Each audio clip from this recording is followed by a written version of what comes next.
Prière de Mulhouse. Ensemble, nous voulons élever le nom de notre Seigneur Jésus-Christ, parce qu'il est le Dieu fidèle, il ne change pas.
dans l'Église protestante évangélique Assemblée de Dieu de Mulhouse.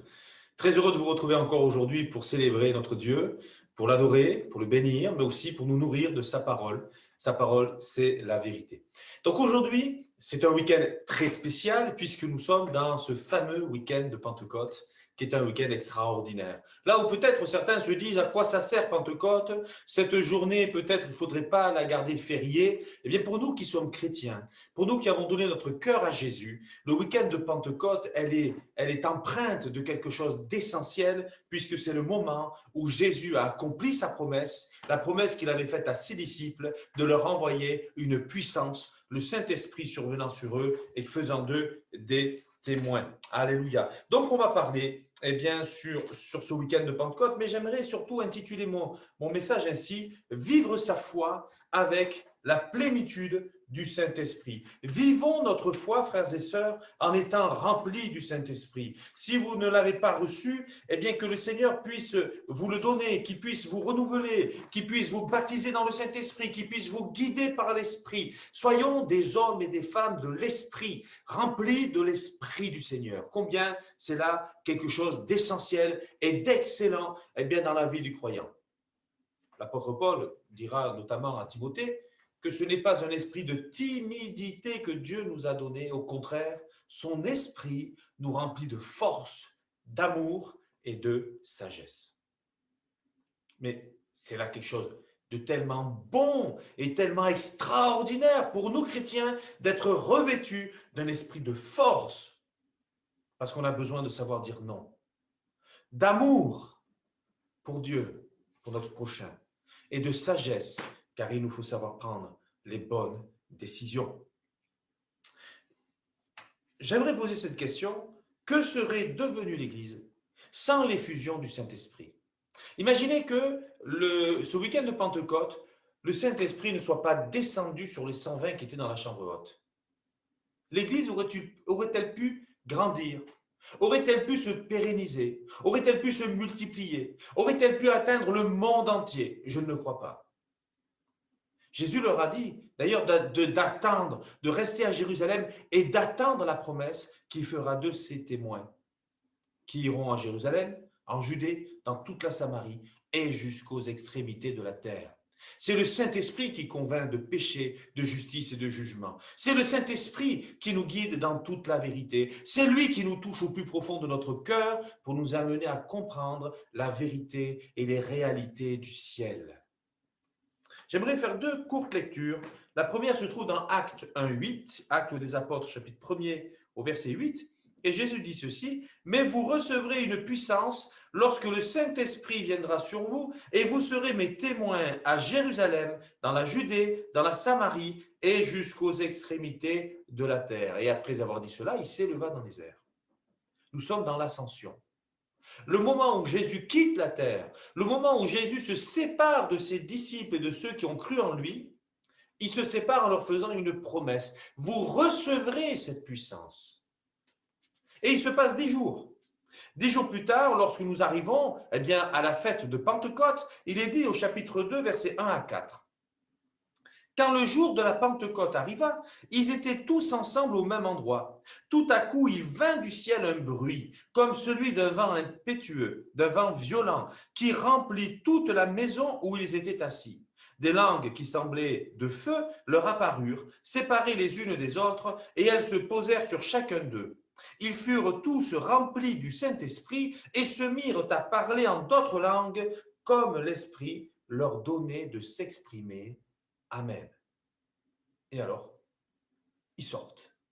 Et les gens qui sont venus de toute la terre pour adorer Dieu, parce que c'était les Juifs qui avaient connu plusieurs invasions, s'étaient dispersés dans tout le territoire connu. Et il y avait des moments, comme la fête de Pentecôte, où ils venaient à Jérusalem pour adorer. Et ces gens qui sont venus pour adorer à Jérusalem, qui attendaient les promesses de Dieu, puisqu'ils sont venus avec de l'espérance d'un Dieu vivant qui agit encore aujourd'hui. Et quand ils arrivent et qu'ils entendent ce bruit, ils sont étonnés, ils regardent ce qui se passe, ils regardent ces personnes et ils les écoutent et ils les entendent parler des merveilles de Dieu dans leur langue maternelle à chacun. Langue que les 120 ne connaissaient pas. Ça a disposé les cœurs de ces gens à écouter le message de Pierre. Et l'Église s'est constituée en rajoutant 3000 pierres supplémentaires ce jour-là, 3000 personnes qui ont donné leur cœur à Jésus. Nous allons voir dans un premier temps cette période qui se passe entre l'Ascension et la Pentecôte, puis ce qu'a apporté le baptême dans le Saint-Esprit, et enfin, que veux-tu vivre avec Dieu? On attaque, on y va. Entre l'Ascension et la Pentecôte, Jésus leur dit, restez à Jérusalem. Quand je lis les textes, l'impression qui est la mienne, c'est qu'on est face à des gens qui restent ensemble, groupés, cachés, on ne parle pas de ce que l'on connaît, on ne fait pas une évangélisation, excusez-moi le terme, parce qu'aujourd'hui il y en a qui n'aiment pas trop, mais évangélisation c'est annoncer la bonne nouvelle, c'est juste ça. Mais ils n'allaient pas annoncer la bonne nouvelle de Jésus comme ils le faisaient à l'époque où Jésus était sur terre. Ils sont à Jérusalem. Ils ont une mission que Dieu leur a donnée, c'est attendez. Attendez le Saint-Esprit. Qu'est-ce qu'ils font dans cette maison qu'on appelle cette chambre haute? Que font-ils dans cette chambre haute? Ils prient Dieu. Ils persévèrent dans la prière. Ils attendent de recevoir cette promesse, le Saint-Esprit, cette puissance qui va venir sur eux. Nous avons besoin d'être remplis du Saint-Esprit, nous aussi, si nous voulons espérer porter du fruit. Nous avons besoin d'être remplis du Saint-Esprit si nous avons ce désir d'être persévérants jusqu'à la fin. Nous avons besoin d'être remplis du Saint-Esprit si nous désirons ce zèle que donne l'évangile de paix, cette autorité, cette hardiesse, cette assurance qui était celle des apôtres. S'ils n'avaient pas reçu le baptême dans le Saint-Esprit, pouvons-nous penser qu'ils auraient prêché sans cette assurance qui était la leur? C'est pour nos péchés qu'il est mort. C'est pour nos péchés que lui a été condamné, Jésus le juste, sur cette croix du calvaire. Nous l'avons crucifié, vous l'avez crucifié. C'était cela le message de Pierre. Il remonte bien sûr en parlant de cette promesse que nous attendions, de cette effusion sur le monde entier, mais sur cette effusion qui vient de vivre, et puis ils arrivent vers Jésus. Il fallait qu'il meure, et s'il est mort, c'est à cause de toi, c'est à cause de moi, c'est parce que nous sommes des pécheurs que Jésus a voulu réconcilier avec Dieu le Père. C'est par sa mort, c'est par son sang versé à la croix du calvaire que toi et moi, nous sommes aujourd'hui réconciliés par la foi avec Dieu le Père. Mais il a fallu le réaliser cela. Il a fallu le vivre. Il a fallu le comprendre. Il a fallu entendre ce message. Et il a fallu demander pardon à Dieu pour ses péchés. En faisant cette prière, Seigneur, change-moi. Pendant cette période qui se situe entre l'Ascension et la Pentecôte, qu'ont-ils à faire? Ils ont juste à rester à Jérusalem. N'allez pas prêcher l'Évangile, restez à Jérusalem et attendez le Saint-Esprit. Et lorsque vous l'aurez reçu, lui vous guidera dans ce que vous devez faire. Lorsque Jésus s'en va devant ses disciples, les disciples restent là, comme bouche bée, ils sont quoi? Ils regardent et ils attendent. Alors, 2 anges leur apparaissent et leur disent, mais pourquoi attendez-vous? Allez prier le Seigneur, faites ce que Jésus vous demande. Parfois, on est comme arrêté, on s'attend. On a vécu peut-être quelque chose avec le Seigneur ou on a le sentiment que comme quelque chose s'est arrêté et puis on s'arrête en attendant que ça vienne tout seul. Jésus ne leur a pas dit, ça va venir tout seul. Il leur a donné une consigne. Restez à Jérusalem. Vous allez recevoir. Mais eux, ensemble, ils ont prié. Ensemble, ils ont cherché Dieu. Et ils ne se sont pas découragés. Ils ont persévéré 1 jour, 2 jours, 5 jours, 7 jours, 9 jours et même 10 jours. Et c'est le 10e jour que c'est venu. Ne nous lassons pas d'attendre. Ne nous lassons pas, ne nous décourageons pas. Ce que Dieu a promis, il va le faire. Pour eux, c'est 10 jours. Pour d'autres, c'est des années. Et pour d'autres, c'est instantané. Dieu agit comme il veut. Mais s'il n'y a pas cette expérience-là, s'ils ne font pas ce que Jésus leur demande, ils ne vivent pas l'expérience du Saint-Esprit. Et s'ils ne le vivent pas, il n'y a pas la multiplication. Qu'est-ce que Dieu veut? Dieu veut que tous les hommes soient sauvés et parviennent à la connaissance de la vérité. Ce que Dieu veut, c'est votre sanctification et la mienne. Il nous aime. Nous sommes précieux à ses yeux. Il veut nous transformer de l'intérieur pour nous amener à être à son image. Tel il est, dit Jean, tel nous sommes aussi dans ce monde. Et parce que la chair a des désirs contraires à ceux de l'esprit, eh bien le Seigneur a trouvé bon de nous remplir de cette puissance qu'est le Saint-Esprit. Cette période entre l'Ascension et la Pentecôte ne dure que quelques versets. Mais je réalise ô combien les apôtres ont besoin d'une puissance pour aller plus loin dans leur ministère. Et nous avons besoin, nous pasteurs, nous chrétiens, de la puissance de Dieu pour aller plus loin aussi. Alors deuxièmement, ce qu'a apporté le baptême dans le Saint-Esprit. La liste n'est pas exhaustive, on pourrait rajouter beaucoup de points à ce que je vais dire aujourd'hui. Mais c'est quand même des bonnes choses et même d'excellentes choses. Premièrement, eh bien, les apôtres ont prêché avec assurance, avec autorité. La puissance de Dieu nous donne une telle conviction que nous pouvons prêcher avec assurance, que nous pouvons prêcher avec autorité. Parfois, la peur même disparaît. Je dis parfois, mais souvent.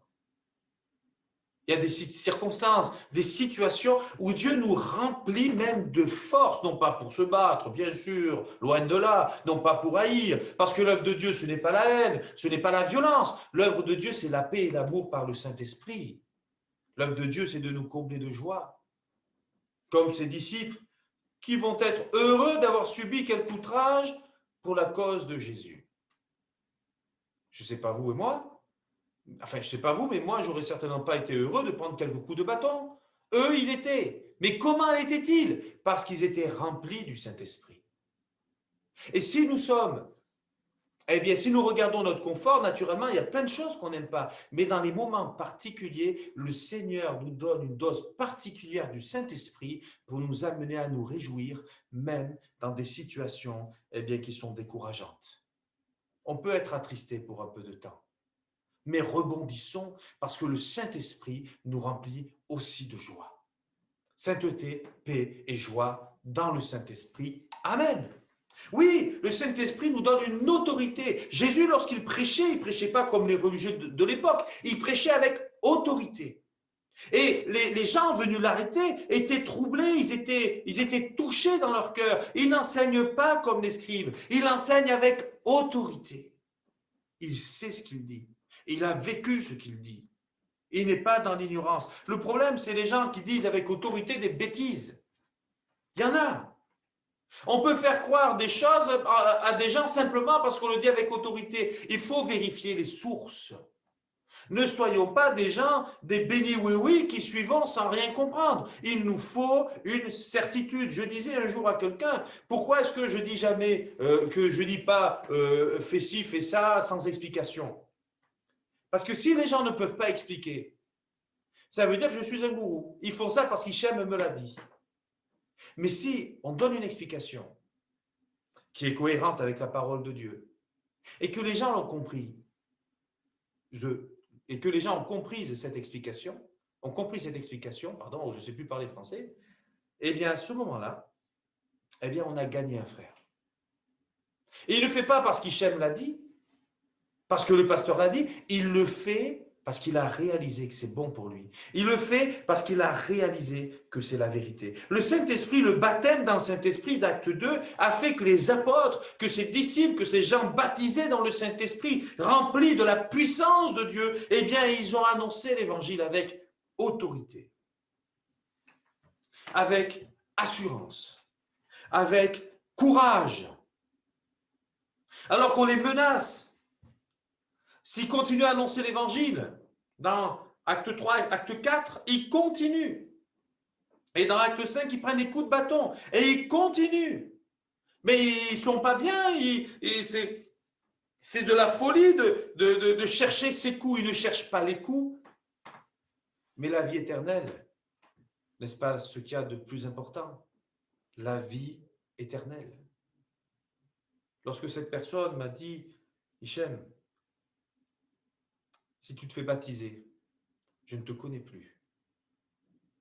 La pensée qui est venue dans mon cœur, c'était celle-ci. Ce n'est pas lui qui te sauve, mais c'est Jésus qui te donne la vie éternelle. Ma décision était prise. La vie éternelle. À quoi ça sert d'être bien 20, 30, 40, 80 ans avec quelqu'un dans ce monde si je perds mon âme? Mais mon âme a plus de valeur que ces quelques années sur terre. Parce que mon âme, c'est pour l'éternité. Dieu nous appelle à vivre pour l'éternité. Dans un lieu de bénédiction, de joie, de paix ou dans un lieu de tourment. Ces apôtres, remplis du Saint-Esprit, ils ont réalisé ce qui était essentiel. La volonté première de Dieu, c'est que tous les hommes soient sauvés. C'est pour ça que nous avons toutes ces alliances dans la parole de Dieu, parce que lorsque l'homme casse une alliance, Dieu en fait une nouvelle, parce qu'il veut sauver sa création, et il veut te sauver, il veut sauver ta famille, il veut sauver tes amis, mais il veut aussi sauver ceux peut-être qui ne t'aiment pas, peut-être que tu ne les aimes pas non plus. Mais le Saint-Esprit va mettre en ton cœur de l'affection pour ces gens, et il va te pousser à prier pour ces gens, parce que Dieu les aime. Dieu a tant aimé le monde qu'il a donné Jésus-Christ, afin que quiconque croit en lui ne périsse point, mais qu'il ait la vie éternelle. Ce qu'a apporté le Saint-Esprit, c'est une libération. Ils sont libérés de cette cage. Excusez-moi le terme, c'est une image, mais cette chambre haute, c'est comme si on ne pouvait pas en sortir pour annoncer l'Évangile. Mais maintenant que j'ai le Saint-Esprit, je suis libéré de cet espace. Et je vais dehors. Et alors là, annonçant l'Évangile, Dieu accomplit son œuvre. Il peut le faire parce qu'ils sont remplis du Saint-Esprit. Ce qu'a apporté le Saint-Esprit, c'est la croissance dans la foi. Ils ont l'assurance que Dieu les garde, que Dieu les protège, qu'aucun de leurs cheveux ne tombe sans que Dieu ne leur permette. Ils ont cette assurance que Dieu est avec eux. Ils ont cette assurance que Dieu confirme les paroles par les miracles qui l'accompagnent. Ils ont cette assurance que Jésus, en esprit, est présent au milieu de nous, au milieu d'eux, comme il leur a dit, et il est présent, bien sûr, au milieu de nous aussi. Ce que ça a apporté, le Saint-Esprit, c'est le résultat.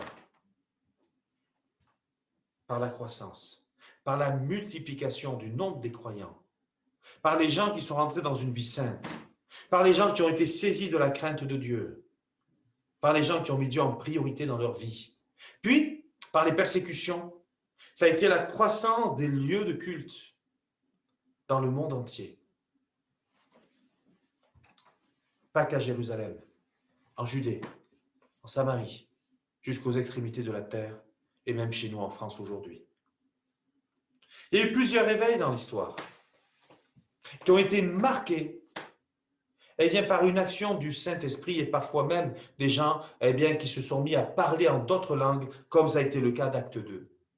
C'est notamment le cas du réveil de 1904 et 1906, lorsqu'il y a eu à San Francisco, dans la rue Azusa, l'effusion du Saint-Esprit, par ce qui s'est passé ce jour-là, le Saint-Esprit s'est répandu dans le monde entier. Aujourd'hui, on parle de plusieurs centaines de millions d'évangéliques pentecôtistes. Ça s'est répandu dans le monde entier. Et aujourd'hui encore, Dieu veut le répandre au milieu de nous. Là où certains disent très certainement, mais ça c'était pour un autre temps, c'était essentiel dans l'Église naissante, parce qu'il y a eu des dérives, et donc s'il y a des dérives, c'est pas de Dieu. Malheureusement, dans l'histoire de Dieu, entre guillemets, on voit que les hommes ont souvent tendance à partir dans des dérives. Mais c'est pas parce qu'il y a eu des dérives que Dieu ne veut pas nous donner le Saint-Esprit encore aujourd'hui, loin de là. Loin de là. Cette promesse, elle est pour tous ceux qui croiront en aussi grand nombre qu'ils seront. Elle est aussi pour toi qui m'écoutes aujourd'hui. J'ai demandé, j'ai pas reçu, c'est pas pour moi, c'est pas vrai, c'est pour toi. Pour tous ceux qui croiront en aussi grand nombre qu'ils seront. Pour certains, peut-être qu'il faut laisser Dieu faire un nettoyage dans le cœur, mais aussi dans l'esprit. Un esprit saint dans un être saint. Pour d'autres, lutter contre l'incrédulité. Pour d'autres, le motif n'était pas bon. Comme cet homme qui me disait « Je veux le Saint-Esprit pour lutter contre des sorciers ». Ça n'a aucun rapport. Le Saint-Esprit, c'est pour Dieu, c'est pour soi et Dieu. Ou alors, ces personnes qui vous le voulaient parce que d'autres personnes leur disaient, mais tu ne l'as pas reçu, mais quand même, il faut que tu le reçoives. Je ne vais pas le recevoir parce que je me dis, il faut que je le reçoive, sinon les autres, ils vont m'embêter encore. À un moment donné, j'ai une soif, j'ai une envie, j'ai un désir. Ce désir, c'est d'être rempli du Saint-Esprit. Je veux vivre sa promesse. Et si quelqu'un l'a vécu mais n'est pas renouvelé, au nom de Jésus, que maintenant même tu sois renouvelé dans le Saint-Esprit. Dieu veut te bénir, il veut te renouveler, il veut te combler de biens, il veut te combler de ses bénédictions. Alors, veux-tu vivre? Que veux-tu vivre avec Dieu? Voilà, la question, elle est là. Que veux-tu vivre avec Dieu? Est-ce que tu veux vivre quelque chose de bon avec Dieu? As-tu tout ton temps pour le vivre? Peu importe le moment. L'essentiel, c'est qu'aujourd'hui même, tu réalises que cette promesse, elle est pour toi. Et que sincèrement, de tout ton cœur, tu te dises, oui, je veux vivre quelque chose d'extraordinaire avec Dieu, et notamment, le Saint-Esprit. Peut-être que tu vas te dire, est-ce que c'est pour les autres? C'est pas pour les autres. C'est pour toi.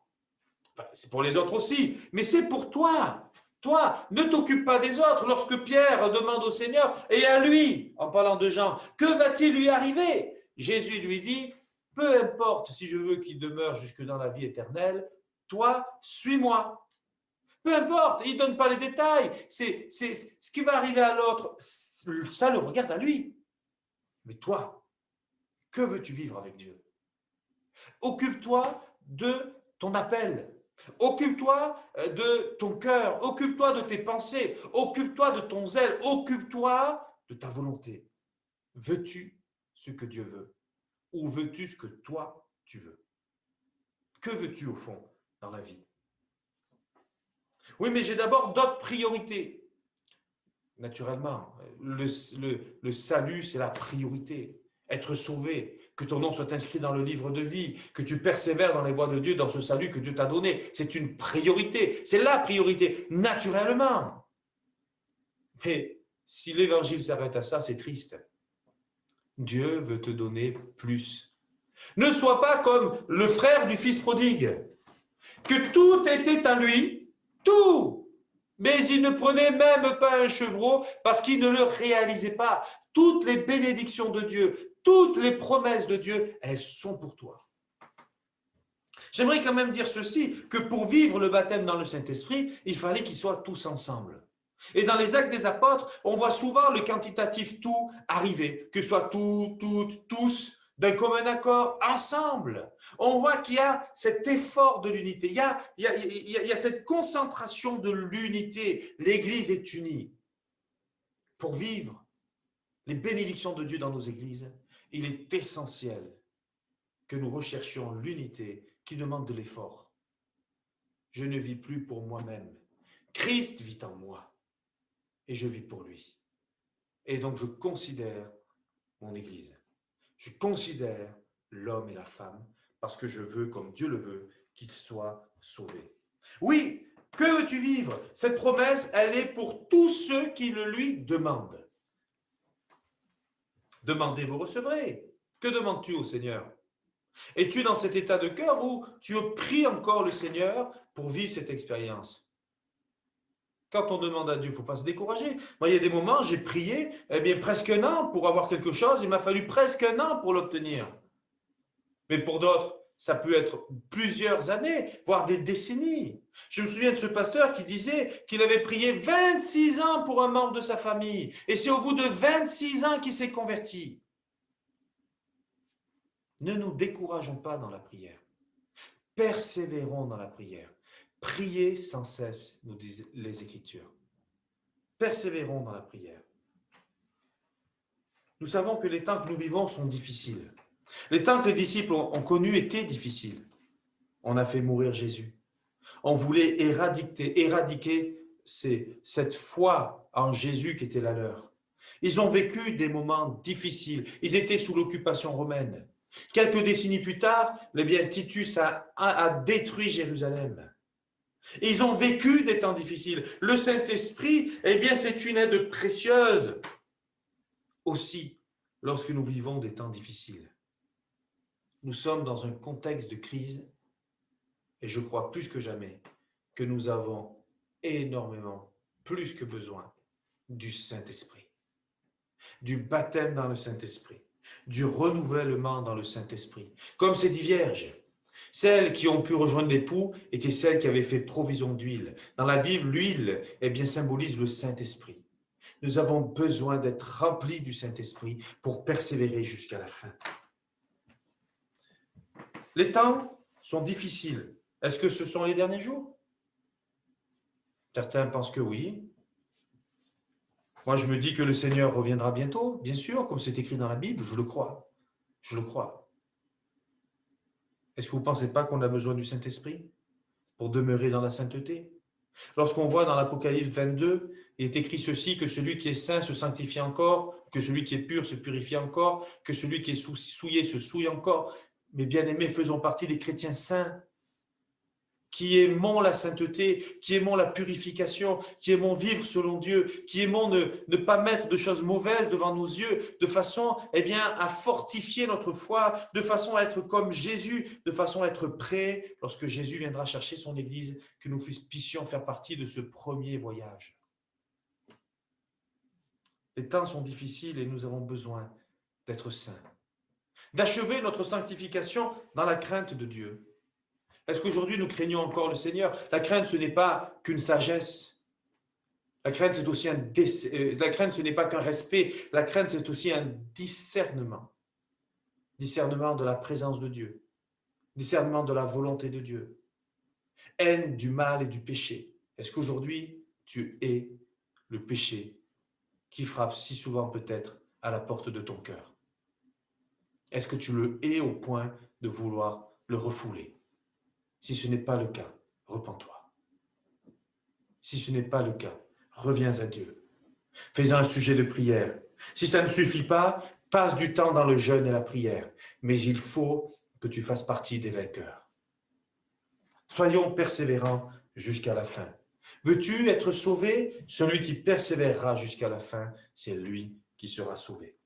Alors je dirais, en conclusion, après avoir vu ce passage entre l'Ascension et la Pentecôte, après avoir nous être arrêtés un petit peu sur ce qu'a apporté le baptême dans le Saint-Esprit, et en terminant par cette question, que veux-tu vivre avec Dieu? J'ai simplement envie de dire ceci, ne nous habituons pas à vivre sans le Saint-Esprit, ne remplaçons pas le Saint-Esprit, mais recherchons-le.